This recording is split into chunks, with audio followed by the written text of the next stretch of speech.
नाशिक महानगरपालिका सार्वत्रिक निवडणूक 2026च्या पार्श्वभूमीवर विहितगाव परिसरात राजकीय हालचालींना वेग आला असून शिवसेना उद्धव बाळासाहेब ठाकरे महाविकास आघाडीच्या वतीने प्रचाराचा भव्य शुभारंभ करण्यात आला।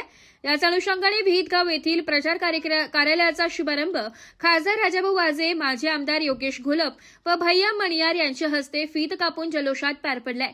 उद्घाटनानंतर भव्य चौक सभेचे आयोजन करण्यात आले असून सभेला मोठ्या संख्येने शिवसैनिक, कार्यकर्ते व नागरिक उपस्थित होते। नाशिक महानगरपालिका निवडणूक 2026 साठी शिवसेना उद्धव बाळासाहेब ठाकरे, महाराष्ट्र नवनिर्माण सेना व राष्ट्रीय काँग्रेस पक्षाच्या महाविकास आघाडीच्या अधिकृत उमेदवारांच्या प्रचारासाठी विहितगाव येथे प्रचार कार्यालय उद्घाटन व चौक सभा आयोजित करण्यात आली होती। ही सभा गुरुवार दिनांक 8 जानेवारी 2026 रोजी सायंकाळी 7 वाजता मनपा पाण्याच्या टाकीसमोर विहितगाव येथे पार पडली। प्रचार शुभारंभाच्या निमित्ताने परिसरात हातात मशाल घेऊन उपस्थित राहिलेल्या शिवसैनिकांनी वातावरण पूर्णतः ढवळून काढले। या निवडणुकीत शिवसेना उद्धव बाळासाहेब ठाकरे महाविकास आघाडीकडून प्रभाग क्रमांक 22 मधून अधिकृत उमेदवार म्हणून सौ दाणी वैशाली प्रमोद, गाडेकर योगेश लक्ष्मण, संजीवनी संजय हंडोरे, पोरजे केशव सीताराम हे चारही उमेदवार निवडणुकीच्या रिंगणात उतरले। यावेळी उपस्थित मान्यवरांनी मशाल या निवडणूक चिन्हासमोरील बटन दाबून चारही उमेदवारांना प्रचंड बहुमताने विजयी करण्याचे आवाहन केले। विकास, सुरक्षा आणि जनतेच्या प्रश्नांना प्राधान्य देत शिवसेना उद्धव बाळासाहेब ठाकरे महाविकास आघाडीने प्रचाराची आक्रमक सुरुवात केली असून विहितगाव परिसरात मशाल पेटल्याचं चित्र स्पष्टपणे दिसून येते।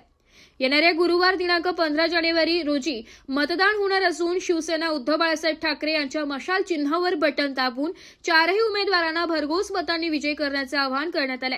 आता या निवडणुकीत विहित गावातील मतदार कोणाच्या बाजूने कौल देतात याकडे सर्वांचं लक्ष लागलंय। लोकसभेची किंवा विधानसभेची निवडणूक ही नाही, महानगरपालिकेची निवडणूक आहे, प्रभागाची निवडणूक आहे, गल्लीची निवडणूक आहे। आणि त्यामुळे कामं कोणती, चर्चा कोणती हे अतिशय महत्वाचं आहे।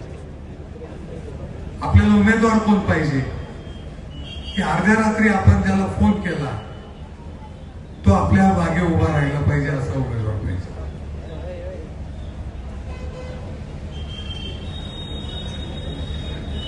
लाईट चालू नाहीये,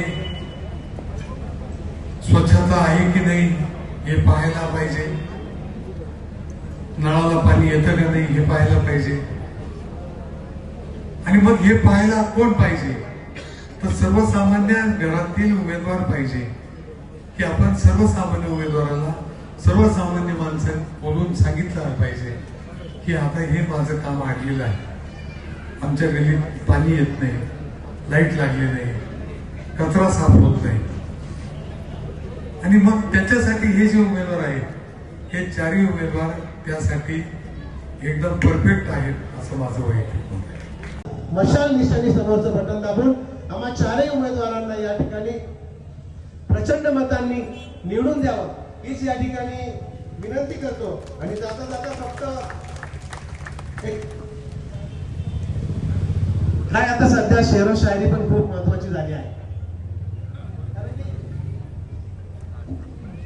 जे शेरो शायरी करतात ना त्या शायरींची खूप मोठी कमाल असते, एकदम मोजकं बोलता पण कमालीचं बोलता। सध्या आमच्या माझे इथे खूप आवडते नेते आहेत जयंतराव पाटील, त्यांचं सध्या इंस्टाग्रामवर खूप मस्त रील्स चाललेत। काय रील्सचा जमाना आहे पण रिअल कोण आहे ना हे पण आपण ओळखलं पाहिजे। खूप छान वाक्य आहे, अभी हमारा ध्यान वक्त बदलने पे है, अभी हमारा ध्यान वक्त बदलने पर है, रंग बदलने वालों को हम बाद में देख लेंगे। धन्यवाद। जय हिंद, जय महाराष्ट्र। हे कोणालाच कळत नाही, कारण की प्रत्येकाला स्वतःची पोळी भाजण्याचे काम चालू आहे। देवळी गावामध्ये त्यांच्या कार्यालयाचं उद्घाटन झालं। त्या कार्यालयात माननीय आमदारताई बोलल्या की तुम्हाला 10वी शिकलेला उमेदवार निवडून द्यायचा की ग्रॅज्युएशन झालेला निवडणूक उमेदवार। 10वी माझी झाली, माझ्या शिक्षणावर बोलतात। भाऊ, माझी परिस्थिती नव्हती शिक्षणाची, नाही शिकू शकलो, पण समाजसेवा करतो ना ती महत्वाची।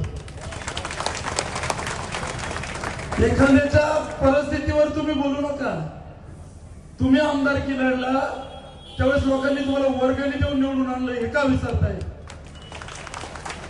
आणि आज 20% पैसे कमवले आणि त्या पैशांनी गावं विकत घेताय, ही तुमची वृत्ती का?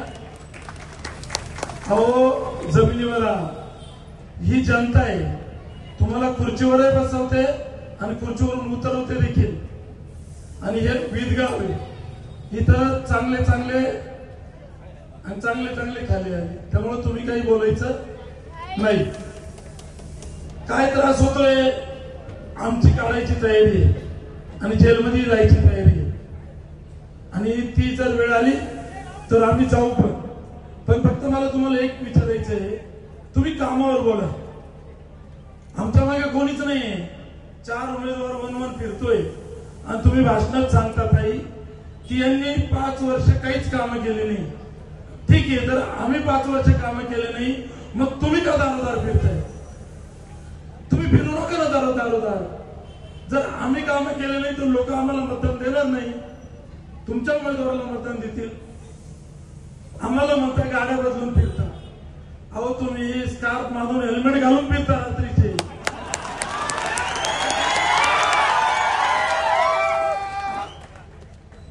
त्यांना जर पुरावे लागत असेल तर लावरे तो व्हिडिओ राजसाहेबांचा आपण लावू ना. माझ्याकडे सीसीटीव्ही फुटेज आहे. एका देवळाली गावामध्ये जाऊन तिथला उमेदवार म्हणतो तिथल्या मतदाराला काही हे उमेदवार आल्यावर यांना चपलानी मारा, तो देखील व्हिडिओ आहे आमच्याकडे. ही तुमची संस्कृती आहे का? जर तुमच्या घरी उमेदवार आले आणि तुम्ही उमेदवारांना ओवाळलं, ती रील जर व्हायरल झाली तर तुम्हाला फोन येतो, तुम्हाला गावात राहायचंय का, तुम्ही कसं काय ओवाळलं? म्हणजे ही वृत्ती का तुमची? याच्यावर तुम्ही निवडणुका जिंकणार आहे का?